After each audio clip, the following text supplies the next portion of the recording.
ये कहानी है एक ऐसे मुसाफिर की जिसका नाम था करीम बिन इब्राहिम। एक ऐसा इंसान जो सिर्फ रेगिस्तान का यात्री नहीं था बल्कि विश्वास का यात्री था। अनंत रेगिस्तान के बीच तेज धूप के नीचे जब जमीन आग की तरह तप रही थी, तब करीम अपने ऊंट पर सफर कर रहा था। उसके चेहरे पर पसीना था लेकिन दिल में कोई शिकायत नहीं थी। उसकी आंखों में थकान थी मगर आत्मा में शांति थी। वह जानता था कि हर सफर आसान नहीं होता, लेकिन हर मुश्किल के बाद राहत जरूर आती है। एक दिन अचानक तेज आंधी उठी, आसमान धूल से भर गया, काफिला बिखर गया, और जब सुबह हुई तो करीम अकेला रह गया। ना कोई साथी, ना कोई रास्ता दिखाने वाला, सिर्फ रेत पर बिखरे कदमों के निशान जो धीरे धीरे हवा में मिट रहे थे। उसके पास थोड़ा सा पानी था और कुछ खजूरें। फिर भी उसने आसमान की ओर देखकर कहा, मेरे पालनहार, तू मेरे साथ है, मुझे डर किस बात का। दोपहर ढलने लगी। दूर उसे एक छोटी सी झोपड़ी दिखाई दी, जैसे अंधेरे में रोशनी की किरण। वह उस तरफ बढ़ा। पास पहुंचने पर उसने देखा कि एक बूढ़ा फकीर झोपड़ी के बाहर बैठा था। सफेद दाढ़ी, चेहरे पर चमक, आंखों में गहरा सुकून। फकीर मुस्कुराकर बोला, आओ बेटा, मैं तुम्हारा इंतजार कर रहा था। करीम हैरान था मगर उसने आदर से प्रणाम किया। फकीर ने उसे मिट्टी के प्याले में पानी दिया और साथ में रोटी का टुकड़ा। उस समय वह पानी सिर्फ पानी नहीं था, वह दया था।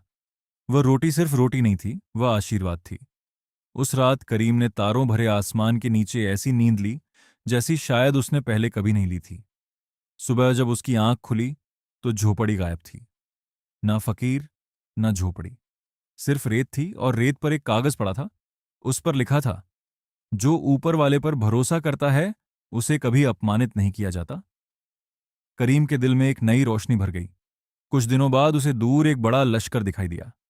यह सुल्तान इस्माइल का लश्कर था। बड़े तंबू, घोड़े, सैनिक और शान। करीम को सुल्तान के सामने पेश किया गया। सुल्तान ने उसकी आंखों में देखा और महसूस किया कि यह इंसान सच्चा है। उसने करीम को अपने पास रख लिया। लेकिन हर रोशनी के साथ छाया भी होती है। वजीर के दिल में जलन पैदा हो गई।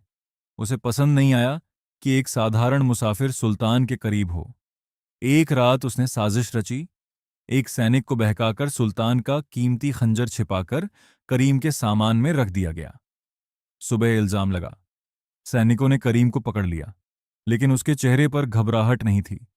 उसने सिर्फ इतना कहा, सच एक दिन सामने जरूर आएगा। उसे कारागार में डाल दिया गया। अंधेरा था लेकिन उसने हाथ उठाकर प्रार्थना की, यदि मैं निर्दोष हूं तो सच को उजागर कर। उसी रात सुल्तान ने एक सपना देखा। एक तेज रोशनी उसके सामने आई और आवाज आई, अन्याय मत करो, सत्य को पहचानो। सुबह सुल्तान ने जांच का आदेश दिया। सैनिक टूट गया और उसने सब सच बता दिया। वजीर का चेहरा फीका पड़ गया। सच सबके सामने था। सुल्तान खुद कारागार गया। उसने करीम को गले लगा लिया और कहा, मैंने तुम पर शक किया, मुझे क्षमा कर दो।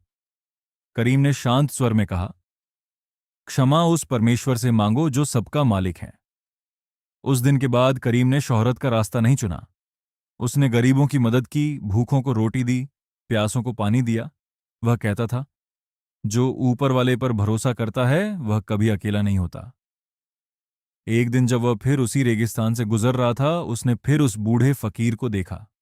फकीर मुस्कुराकर बोला, सब्र का फल हमेशा मीठा होता है। और फिर वह आंखों से ओझल हो गया। सूरज ढल रहा था। करीम अपने ऊंट पर आगे बढ़ रहा था, लेकिन इस बार वह अकेला नहीं था। उसके साथ विश्वास था, साहस था और अटूट भरोसा था।